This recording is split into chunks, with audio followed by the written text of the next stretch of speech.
As the king of Christmas lights here in Central Indiana, I want to show you another option for things that you can do. Now, not every place here is going to be your main entrance. So this entrance here is not a main entrance. The entrance that we went to first at this facility or this HOA was the main entrance. They wanted to spend a lot more money on it.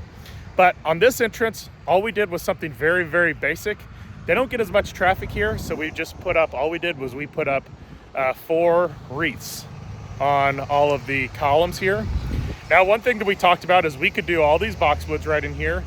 And so from a design element, you want this to be inviting. So here is the wreaths. But as you turn into this neighborhood, I want to show you, you see that building down there at the very end? You might have seen it in another of our videos. That building is totally lit up. So now if we did too much here at this entrance, it would take away from the epicness of that building down there. Now, one thing that we could do that would be a little more subtle if they wanted to add it is we could do all of these boxwoods. We could do all of the boxwoods over here.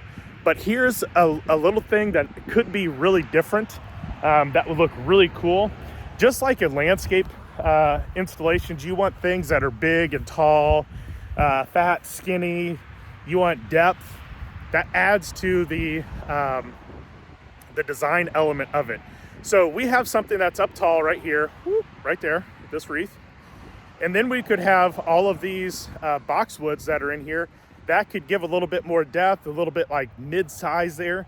But something that would look really, really awesome would be stake lighting. So Christmas stake lighting. And all it does is it gives the definition of this mulch bed right here. And so if we did stake lighting, it would follow the inside of the mulch bed. Now remember, we put these lights up in October. So the company, whoever manages this HOA and mowing and things like that, they are still mowing. So we don't want to put any of our stake lighting in the grass because it's going to be a hindrance to the other company. And we don't want to do that. We want to be able to work really well with all the other vendors on property. So we're going to leave all of our stuff in the mulch beds.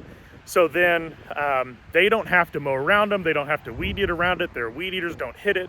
They don't damage anything. So these are little things that we think about that sets Indy Christmas Light Pros apart and makes us the kings of Christmas lights here in Central Indiana and the #1 commercial company here in Central Indiana. Talk to you guys soon. Follow us for more tips.